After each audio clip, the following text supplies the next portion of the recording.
एक समय की बात है, एक छोटे से गांव में एक किसान रहता था जिसका नाम रामू था। रामू एक साधारण, परिश्रमी और ईमानदार व्यक्ति था। उसके पास थोड़ी सी जमीन थी जिस पर वह खेती करता और उसी से अपने परिवार का भरण पोषण करता था। रामू के परिवार में उसकी पत्नी सीता और 2 छोटे बच्चे थे। वे लोग बहुत ही साधारण जीवन जीते थे, पर खुश थे। हालांकि उनकी आर्थिक स्थिति बहुत अच्छी नहीं थी, फिर भी रामू अपनी मेहनत से कभी पीछे नहीं हटता था। गांव में लोग रामू की ईमानदारी और मेहनत की सराहना करते थे। वे जानते थे कि रामू जैसा परिश्रमी इंसान अपने मेहनत के बल पर एक दिन सफलता जरूर प्राप्त करेगा। लेकिन हर किसी की तरह रामू के जीवन में भी कई कठिनाइयां थीं।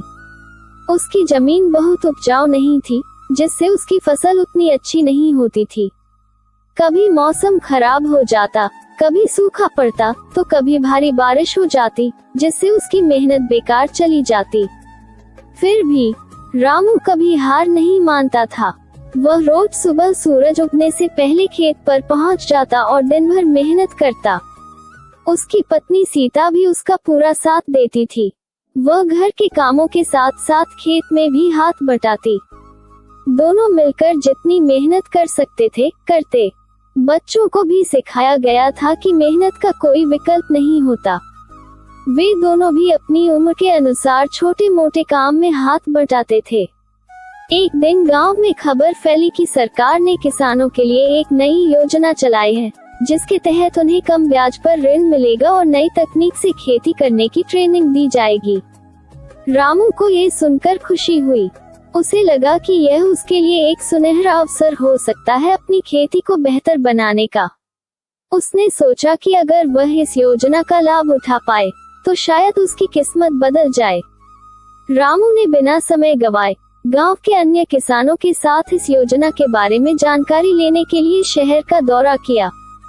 वहां पहुंचकर उसे पता चला कि उसे अपनी जमीन के कागजात और कुछ अन्य दस्तावेज जमा कराने होंगे, जिसके बाद उसे यह ऋण मिल सकता है। रामू ने घर लौटकर सभी आवश्यक दस्तावेज जमा किए और ऋण के लिए आवेदन कर दिया। कुछ ही हफ्तों में उसका आवेदन स्वीकृत हो गया और उसे एक छोटा सा ऋण मिला। इसके साथ ही सरकार द्वारा आयोजित एक ट्रेनिंग में भी उसे शामिल होने का मौका मिला, जहां उसे नई खेती की तकनीकों के बारे में सिखाया गया। रामू ने उस ट्रेनिंग का पूरा लाभ उठाया और जो कुछ भी सीखा, उसे अपने खेत में लागू करने का निर्णय किया। रामू ने अपने खेत में नई तकनीक के अनुसार बीज बोए और सिंचाई के लिए नई विधियों का इस्तेमाल किया।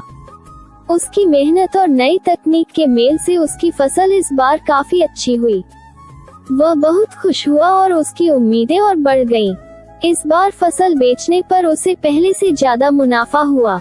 अब रामू की आर्थिक स्थिति में धीरे धीरे सुधार होने लगा। उसने अपने बच्चों की शिक्षा के लिए भी थोड़ा पैसा बचाया और घर की मरम्मत भी करवाई। लेकिन सफलता के इस पहले कदम के बाद रामू ने खुद को ढीला नहीं छोड़ा। उसने समझ लिया था कि मेहनत का फल मीठा होता है, लेकिन इसके लिए निरंतरता और धैर्य भी जरूरी है। अगले सीजन में उसने और भी बेहतर तैयारी की और फसल का उत्पादन और भी अच्छा हुआ। अब गांव के लोग उसकी तारीफ करते नहीं थकते थे। लोग उसकी मेहनत और लगन से प्रेरित होकर उससे खेती के नए तरीके सीखने आने लगे। हालांकि रामू की आर्थिक स्थिति में सुधार हो रहा था, लेकिन अब भी उसके सामने कुछ चुनौतियां थीं। गांव में कुछ लोग ऐसे भी थे जो रामू की सफलता से जलने लगे थे। उनमें से एक था मोहन, जो गांव का एक अमीर जमींदार था।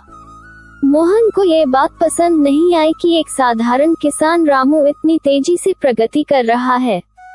वह हमेशा चाहता था कि गांव के लोग उस पर निर्भर रहें और रामू की सफलता उसकी इस सोच के खिलाफ जा रही थी। मोहन ने रामू के खिलाफ षड्यंत्र रचने की ठान ली। उसने एक दिन रामू के खेत में कुछ लोगों को भेजा और रात में उसकी फसल को नुकसान पहुंचाने की कोशिश की। जब रामू को इस बारे में पता चला, तो वह बहुत दुखी हुआ। उसकी कई महीनों की मेहनत एक ही रात में बेकार हो गई थी। फिर भी उसने हिम्मत नहीं हारी। उसने सोचा कि ईमानदार मेहनत करने वालों के साथ भगवान भी होता है, और वह फिर से अपनी मेहनत के बल पर सब कुछ सही कर लेगा।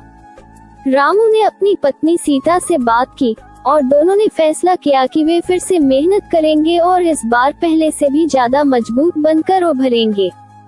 रामू ने अपने खेत को फिर से तैयार किया और अपनी बची खुची पूंजी से नए बीज और साधन खरीदे। उसकी मेहनत का फल उसे फिर मिला और इस बार उसकी फसल और भी ज्यादा अच्छी हुई। रामू की मेहनत और ईमानदारी का नतीजा था कि अब वह गांव का सबसे सफल किसान बन चुका था। उसकी कहानी अब गांव के बच्चों और युवाओं के लिए प्रेरणा बन चुकी थी। लोग उसकी तारीफ करते और उसकी सलाह लेने आते थे। उसने अपने बच्चों को भी सिखाया कि मेहनत का कोई विकल्प नहीं होता और अगर तुम ईमानदारी से काम करोगे तो सफलता जरूर मिलेगी। रामू ने अपनी मेहनत की कमाई से अपने बच्चों को अच्छी शिक्षा दी और उनका भविष्य संवारने में कोई कसर नहीं छोड़ी। उसकी पत्नी सीता भी बहुत खुश थी कि उनका कठिन परिश्रम रंग ला रहा था। उन्होंने अपनी बचत से गांव में एक छोटा सा स्कूल भी खुलवाया, जहां गरीब बच्चों को मुफ्त शिक्षा दी जाती थी। रामू का सपना था कि उसके गांव का हर बच्चा शिक्षित हो और मेहनत की अहमियत को समझे। रामू की मेहनत की कहानी पूरे इलाके में फैल गई थी।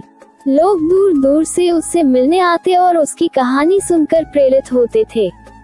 उसने अपनी सफलता से यह साबित कर दिया था कि मेहनत और ईमानदारी से किया गया काम कभी व्यर्थ नहीं जाता। रामू की कहानी हमें सिखाती है कि जीवन में चाहे कितनी भी कठिनाइयां क्यों न आए, अगर हम मेहनत और ईमानदारी से काम करते हैं तो सफलता जरूर मिलती है। रामू ने अपने जीवन में कई मुश्किलें झेली, लेकिन उसने कभी हार नहीं मानी। उसकी मेहनत की कमाई न सिर्फ उसे आर्थिक रूप से सशक्त बनाती थी, बल्कि उसे मानसिक शांति और संतोष भी देती थी। उसने ये साबित कर दिया कि मेहनत का फल मीठा होता है और जो लोग सच्ची मेहनत करते हैं वे अपने जीवन में किसी भी लक्ष्य को हासिल कर सकते हैं। रामू की कहानी यह सिखाती है कि मेहनत से ही असली सफलता मिलती है। जब हम ईमानदारी और परिश्रम से काम करते हैं तो हमें अपनी मेहनत का फल जरूर मिलता है। जीवन में चाहे कितनी भी कठिनाइयां आए, हमें कभी भी हार नहीं माननी चाहिए। यही मेहनत की कमाई का असली सुख है, जो न सिर्फ हमें आर्थिक रूप से सशक्त बनाती है, बल्कि हमें आत्मिक संतोष भी देती है। इस कहानी से यह सीखने को मिलता है कि मेहनत के बिना कुछ भी संभव नहीं है। चाहे परिस्थितियां कैसी भी हों, अगर हम धैर्य और लगन से काम करते रहें, तो सफलता अवश्य हमारे कदम चूमेगी। मित्रों, मुझे आशा है कि आपको मेरी यह कहानी जरूर पसंद आई होगी।